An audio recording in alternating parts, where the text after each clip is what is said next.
Hey Canucks fans, let's talk about realistic expectations for our top point producers this season. I'm Canuck Clay, I'm the founder of the GLCPC, the Good Looking Canucks Positivity Club. This is my Canucks take, all in one take. It's Clay's Canucks commentary for Monday, August the 23rd. If you're new, you know what to do. Hit the subscribe button for Canucks insight that's positive, timely, and trustworthy. I am here in beautiful Whistler, British Columbia, here for a golf getaway. And yeah, it's been great already. Played Nicholas North yesterday, not the best round, but looking forward to redeeming myself. Big Sky, Pemberton today, and then we got Squamish tomorrow on the way home. Want to talk about this upcoming season, and in particular, our top scorers. And point projections are always exciting. They're always kind of fascinating. They're always intriguing because it gets you excited. It gets you excited about the upcoming season, which I know I am, and I know that many of you certainly are. But I bring this up because I've been having this really good discussion with one of my new followers, new subscribers, and I'm sure he's watching this, so shout out to Enzi. And he's for the last 2 weeks, we've been talking about, can Horvat and Garland exceed 70 points this season? Of course, presuming they're going to be healthy. And Enzi's of the mind that yes, that they can both hit the 70-point mark. And I keep saying, as much as I would love them to hit the 70-point mark, I just don't think that's realistic given expectations, given history, and given just how scoring works. So let's talk about that. So Enzi, thanks again, and I'm glad we can still be friends through this minor disagreement, but I'd like to explore this a little bit. So Connor Garland obviously coming over here in the trade, 39 points in 49 games last season. That extrapolates to about a 65-point game, 65-point season, which is pretty good on a bad Arizona team. So he was on pace for 65 last season.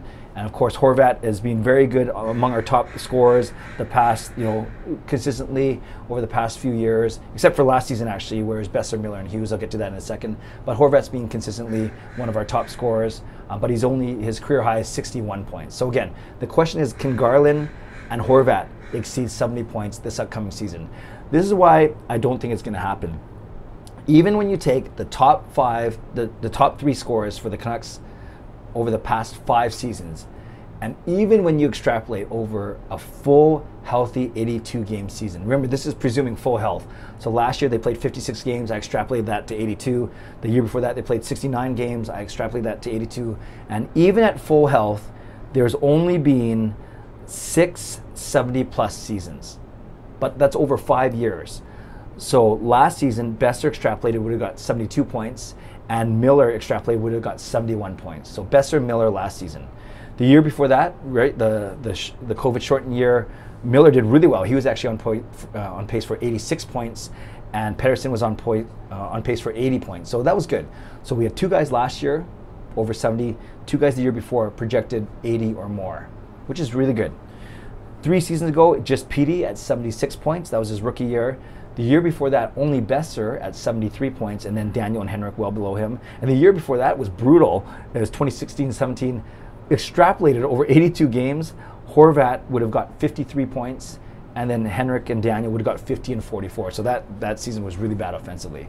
So here's my point.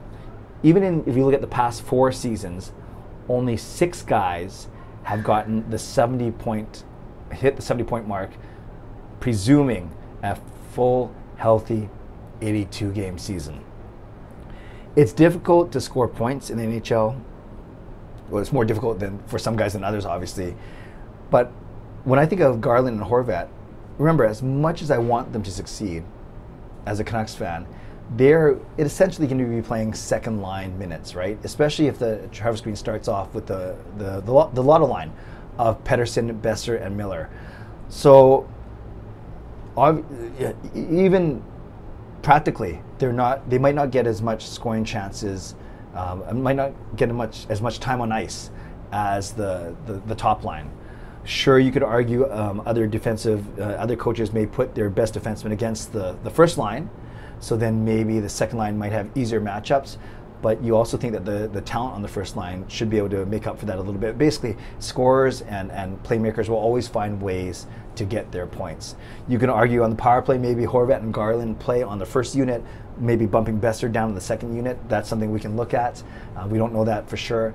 So obviously a lot of these points are going to come on the power play as well.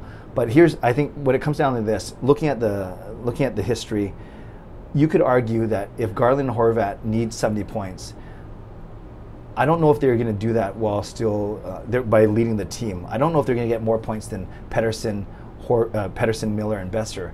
So for Garland and Horvat to get 70 points, you're basically saying, okay, can 5 guys on the Canucks get the 70-point barrier, hit the 70-point barrier, i.e. Pettersson, Miller, Boeser, Horvat, and Garland, because of what I just talked about, first line opportunities, power play, all that kind of thing. And even if one of PD, Boeser, and Miller do not break 70 points, can the Canucks have at least 3 or 4 players eclipsing the 70-point barrier? That's what I think what has to happen for Horvat and Garland to hit 70 points. So I think it's going to be tough. As much as I think the Canucks are going to be a lot better offensively this season, as excited as I am for their team, I just think it's unrealistic. I think PD can hit between 85 and 90 points. I really do, considering he's healthy again. I think Miller can hit 80 points once again, and Boeser. So maybe you have 3 guys, you know, maybe one of those guys hits between 70 and 80 and 2 guys hit 80. That's pretty good. But that's not even talking about Horvat and Garland. If I had to predict, I predict Horvat will get between 60 and 65 points. And I think Garland will get between 60 and 70 points. I think Garland's ceiling might be just a tiny bit higher than Horvat's, considering he was on track for 65 last year, again on a poor Arizona team. So if I had to predict, if I really had to predict optimistically, and remember, full health, I keep saying that, but it's true. That's a big factor. I'd go PD between 80 and 90. I'd go, okay, I'll make it more specific. PD in a great season will be between 85 and 90. Miller will be between 80 and 85. And maybe Boeser will be between 75 and 80. Maybe reverse those 2 guys. So I got 3 of the Canucks players, the top line, over the 70-point mark. But then I see Garland between 65 and 70, and I see Horvat between 60 and 65. And I think those truly are very optimistic, because I'm an optimistic guy, obviously. So Canucks fans, let me know what you think. Should we give more credence, some more weight to Enzi's argument that Horvat and Garland should be able to get 70 points this season? Or are you kind of with me in saying, as much as that would be nice, I think that would be a little bit unrealistic given the history of the Canucks. It's very rare that you see 2 second line guys with over 70 points just looking throughout the league. So thus it would take a lot for that to happen. Leave a comment below and let me know. I'd love to know what you guys think, and I'll read, react, and reply as always. Shout out to my Hall of Fame members, Jens95, Simalexander, Justin Credible, nucksfan number 29, Lucas Gates, Chris Seifert, Adam Broomfield, Shea Family Channel, Shannon Hollingworth, and Andrew Chang. Thanks for your support as always, and thanks to the support of all members of all levels. You are listed on my video descriptions. If you want to become a member of the CCC Crew, press the join button underneath this or any of my videos on the memberships tab on my YouTube channel. Don't forget, this Sunday, August 29th, live stream, 4 or 5 announcements, major announcements that I'm going to be making on that live stream. I can't wait for you to be part of it, for you to hear what I'm going to announce this Sunday.